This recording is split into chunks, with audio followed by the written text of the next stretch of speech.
Imagine you have to take a journey that is thousands of kilometers long. Ahead lies the desert, above shines the burning sun. And along the way there are people who could rob your goods, kill you, yet you still set out. Why? Because what you are carrying could be worth more than your life. For thousands of years, people have been making this journey. Some reached their destination, some disappeared along the way, and some never returned. But the strange thing is, they kept coming back. Again and again, year after year, generation after generation, and slowly, their footsteps created a network that changed the world. Today, we know it by the name Silk Road. But it was not just one road. It was a web of routes spread across thousands of kilometers, a network that connected China to Europe. But the real question is, what were people risking their lives for? The answer came from one of the world's most precious secrets. That secret was silk. But why was silk so special?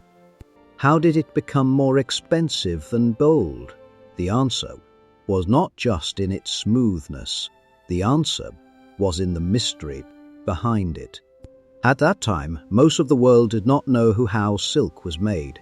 Imagine, you can pull something, wear it, but you do not know how it is made. That was the story of silk.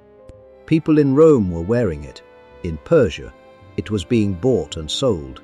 But the secret was hidden thousands of kilometers away in China, and China was protecting that secret at any cost.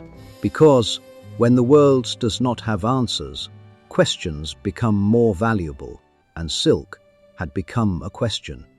As demand grew, merchants started traveling farther, crossing deserts, crossing mountains, crossing dangerous borders, simply because profit was waiting on the other side. And slowly, the merchants on the Silk Road were not just carrying goods, they were changing the world, perhaps without knowing.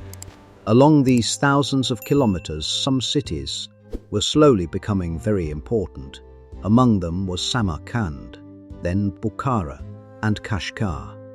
Today, many people might not recognize these names, but once, these cities were counted among the most important places in the world, because if you were traveling on the Silk Road, one day or another, you had to pass through these cities. This is where traders stopped, deals were made, news spread, and the world met each other. Imagine, in one market together stood a merchant from China, a scholar from India, a businessman from Persia, and a traveler from the Arab world. All standing in the same place, all speaking different languages, all coming from different cultures, yet still, they were connected to each other. This was the real strength of the Silk Road. It was not just carrying goods. It was carrying ideas, new thinking, new discoveries. Many religions moved forward from India. New techniques spread from one civilization to another. New arts, new knowledge spread, and slowly, the world started becoming more connected than before. Today, we talk about the internet, but back then, the Silk Road was doing similar work. It was slow, it was dangerous, but it was connecting people. The more the world connected, the stronger the Silk Road became.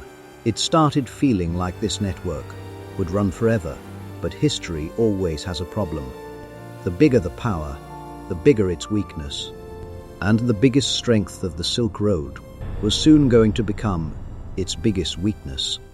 Because now, not just traders were traveling on these routes, something else was also traveling, something that no one could see, that was going to take millions of lives. Around the 14th century, strange news started coming from different parts of Europe. People were suddenly falling sick, high fever, swelling in the body, and death within days. At first, no one understood what was happening, but slowly, fear started spreading, a fear that spread from cities across the entire continent. Today we know it by the name Black Death, the deadliest in history. But the question is, how did it spread so fast? There were no airplanes, no fast rail networks, no modern transportation. Yet this disease traveled thousands of kilometers. When you think about it, it was the same network that had connected the world, the Silk Road. Merchants were traveling with silk, with spices, with precious goods, but something else was also traveling with them, something no one could see. The disease moved forward, ships moved forward, and the disease also moved forward, from one city to another, from one country to another. Slowly, the entire area started getting affected. Villages started emptying, markets started becoming empty. And in cities where thousands of people once lived, suddenly, silence took over. Some historians estimate this plague took the lives of millions of people, so many deaths that in many places there were no people left to bury the dead. The world was changing, and maybe for the first time, people realized connection does not just bring strength, it also brings danger. Ironically, the network that had brought civilizations closer had also sped up the destruction. But the strange thing is, even after such a great tragedy, the Silk Road did not end. It survived. But its biggest enemy was still to come. And this time, danger was going to come not from land, but from the sea. For thousands of years, the most important route, connecting east and west, went through land. But the world was changing, and some people were looking for a new route. A route that would not cross deserts, would not depend on mountains, and could make trade much faster. Then, in the late 15th century, everything changed. European sailors set out in search of new sea routes, and when sea routes to Asia became possible, world trade changed forever. Now merchants did not need long caravan journeys. Ships could carry more goods at less cost, and much faster. Slowly, the center of trade started shifting from deserts to seas, from caravans to ships. And the Silk Road, which was once the pulse of the world, started losing its strength. Samarkand, Bukhara, Kashgar, cities that were once the most important trading centers, slowly were not the same anymore. The world had moved on, but the story of the Silk Road does not end here. Because the real legacy was not in the roads.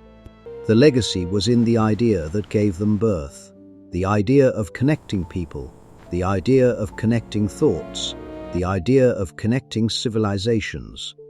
Today, Silk Road-like caravans may not be visible, but the world is more connected than ever before. Where camels once walked, today container ships sail. Where merchants once traveled for months, today information reaches the other side of the world in seconds. Technology has changed, roads have changed, but one thing has not changed. Civilizations progress the most when they connect with each other, when they learn from each other, when they exchange ideas. Maybe this is the biggest legacy of the Silk Road. It was not just a trade route, it was the bridge that first connected different worlds to each other, and in a way, we are still part of that same story today. Because however much the world may have changed, the force that connects it remains the same.